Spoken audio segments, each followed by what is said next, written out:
What would be most useful for you to discuss regarding your personal statement?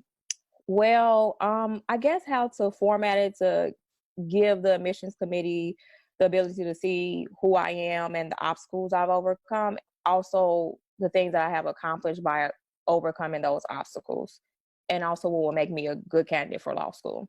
Sure, absolutely. I think those are good goals to have. Now, in reading over your personal statement, how long do you think it takes us to get to you specifically? Ooh, okay. That's a great question. Cause I know for a fact that, like I was applying last year, for the admission cycle, but then I was like, okay, let's wait. I did review my personal statement. I do know that I do talk a lot about like my background and my family a lot before I even get to me and what I've actually accomplished. So I knew that you were going to probably ask that question. Yeah. So when I was looking at this, you mentioned like briefly like your DNA of your forebears and such, but then you're talking about celebrities and examples of role models or examples, right? Hmm. But we're not getting to you until really the second half of that second page. I've Right. started thinking about law school as a teenager. Everything before that, to me, it's quite general. Okay. So it should be, so basically I should start out from the very beginning, just discussing me, how I always wanted to attend law school and basically, the accomplishments and things that I've made like that. Yeah, so I would start off by talking about you specifically. And of course, you do want to answer the why law school question Right. at some point. So honestly, I would scrap the first page and a half because it's not about you. Okay. When you get into yourself personally, though, a lot of this becomes like different parts of your resume, right? You Hmm. talk about your career goals, a 4-year degree, college, then the master's degree, and some of your work there. But we're not getting deep enough. I think this is overall running the risk of telling rather than showing. Okay. It's a little bit formal. It's a little bit too objective. I want us to see the world through your eyes and gain the insights that you gained. And I think you can do that. The experience that you have is there.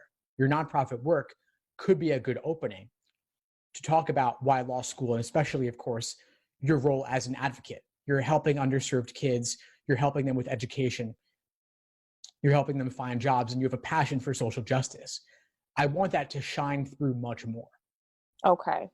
So could you pick one story? Could you tell one story about one kid that you helped or one insight you had about your work in nonprofit management, which I would imagine is an area that has tons of bureaucracy? Yeah, it does. That's yeah. I didn't think about to choose like one story because I have so many. Growing up where I grew up on the south side of Chicago, and witnessing the things that I have witnessed, helping those same type of students, like they all have so many stories. So I guess you're right. I have to figure out one story to tell. Think about it this way. So you have statistics. We know all kinds of information about the number of people dying each year from malaria or suffering from homelessness or poverty or things like that. But what do TV commercials do? They highlight one particular story. They have that That's one true. heart-wrenching photo or video of that kid, and that makes people open their wallets in a way that numbers never could. That's true. And I'm not saying you necessarily want to like play on their emotions in that way, but you do want to capture their interest. And the way you capture their interest is by telling a story, giving some specifics, and then showing from there. I was trying to help this one kid, but bureaucracy got in the way and I had to look up the rules and regulations, something along those lines. It's interesting you say that because as someone who works in higher education and works in the financial aid office, I do know for a fact one thing that always bothered me was the fact that DACA students could not get financial aid. And it was nothing that they did personally. It was the fact that their parents weren't U.S. citizens. So they weren't U.S., so they couldn't get it. And it just used to always break my heart to have to tell them, like, unfortunately, there's nothing we can really do for you, because I just feel like it's unfair. We're punishing the children because the parents wanted to have them have a better life. And now they can't even get that because how are they going to go to school? So I used to always hate that. Like, that was one thing I was like, oh, I really don't want to go out here and talk to the student, but I have no choice. I can't bend the rules. It's a federal law. I can't change it. I can't say, well, we're going to give you a little bit. I just couldn't do it. And it used to always break my heart because a lot of those students did really want a better life, but they was like, I have to drop all my classes. There's no way I can pay for this. So. And it's a story that you should tell. I want to see that come out. I want to see that frustration come out where you're, in a way, you're hitting a wall. And then you use that as fuel to help you want to become an advocate. You want to help serve those kids. Maybe you even want to change laws. Maybe you want to find ways to work to better help those kids, even within the laws. Maybe there are some regulations or some loopholes that you could discover through your research that could help them advocate for themselves as best as possible. Okay. But jump right in. If you're working with DACA students, that's a great starting off point. I want to see that first and foremost, right up front. You don't need to talk about Oprah or Condoleezza Rice or anyone else like that. You have your own story to tell. Focus on that. Okay. And go deep on this. Don't list the high school debate. You don't need to cover that. Focus specifically on your role in nonprofit work, nonprofit management, helping students, helping families, and specifically through the legal lens. You want to show them that you have a real understanding of the law. I know you mentioned that you don't know any lawyers, but you do know what it's like to deal with the consequences of laws. Yes. And so even if you are not a lawyer yourself, of course, you still have a sense of how these regulations and rules, how the general regulations have very concrete consequences for real people. And I think law schools, they want to see that. They want to see that you know what law is actually like and what the consequences are actually like. In law school, you'll be dealing with fact patterns, real world situations that you have to interpret through the lens of the various principles that could apply. And you've seen that on the ground. You've experienced that. You've seen your clients experience that. And so you can show that you do know what law is like. You do know what the practice of law is like, even if you haven't done it yet.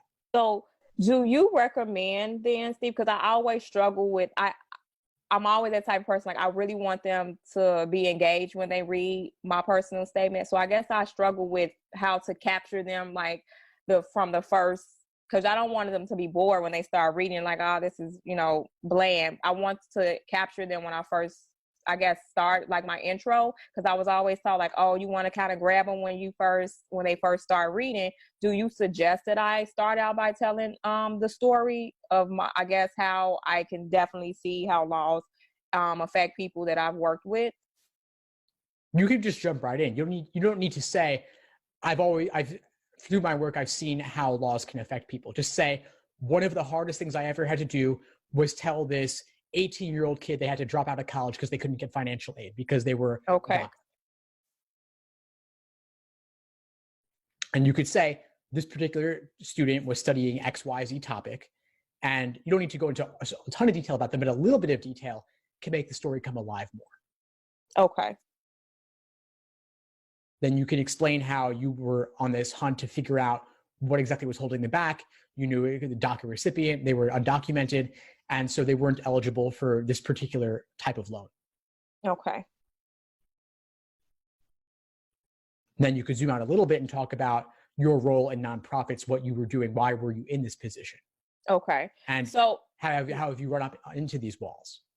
So when I talk about my roles in nonprofits and how I was in those positions, is this where I start talking about like some of the things that I've established while I was there? Because, working at a college, we took on the task of trying to kind of eliminate food insecurity with regards to students on campus. So I was one of the people that spearheaded the first meal pantry that we had on campus for our students. So do I talk about that in there, or should something like that be kind of like left for like my resume with regards to my leaderships and my accomplishments and the things that I've, accomplished while at work? It's a great question. So you definitely want them to know about the meal pantry, but unless you can directly tie it to the story that you're telling, okay, I wouldn't include it. Trust They will read the resume, they will see it there, but anything directly tied to that story is fair game if you can relate it. I just don't want you to run the risk of laundry listing everything you've done in your position that is impressive. Okay. Now, what would you say would be the most appropriate length for a personal statement? Because I know you saw mine and it was pretty lengthy. So, what would you say is the most appropriate length for a personal statement, or does it vary school to school? Typically, you're looking to make it no more than 2 pages double Okay. spaced. So I would suggest, like I said, chop out the first page and a half because that wasn't really about you. Okay. Then rewrite a draft with this feedback in mind. Okay. And that new rough draft could once again be 3 pages or 4 pages. And then you will have to aggressively chop it down so that every word counts. But I want the new rough draft to be all about you and all about your work specifically in this Okay. nonprofit role. Okay, so I'll make sure to do that. I'm trying to think if I had some more questions too, because so once I do, so it should be all about me, all about my work in nonprofits. So it was a part in there about I guess my daughter. So should that be scratched out too? Because I put a part at the bottom about I basically that was part of my why of why I'm going. Should that be scratched out too as well? If you're not able to relate it to the main topic, I Okay. wouldn't include it. I do think some of the themes in this draft related to your background and diversity and such, you could include that in a diversity statement. That okay. Okay. But just do everything you can to keep it personal. So definitely no quotes. And there are ways to reference role models, but you've got to tie it into yourself. To the story. Okay. Okay. Well, this was very helpful, extremely helpful. So I got some writing to do. Yeah. I'm really glad we connected, Brittany. Me too. Before we sign off, what would you say is the biggest insight you got from our call today? That my personal statement really should be about me. And it also helped me realize that I actually have really accomplished some things in my previous work history. Because honestly, at first I was like, I don't even know exactly if the things that I have done are considered grand enough for law school, but speaking with you, it actually makes me believe that it really is, because I didn't think about telling a story about some of the experiences that I've had, and it just made me remember about how I really do feel when I have to tell these students that I can't give them any money for school, and how that actually does tie into how the law is actually working against them. So this was definitely insightful. Glad I was able to help. Please keep in touch and let me know if you need anything as you move forward. I will do. Thank you. My pleasure, Brittany. Take care. You too. Thanks for tuning into the show. Please subscribe if you haven't done so already to be notified of new episodes as I release them. And feel free to reach out if you need anything at all as you move forward with your prep. I'm happy to help however I can. In the meantime, I wish you all the best and take care.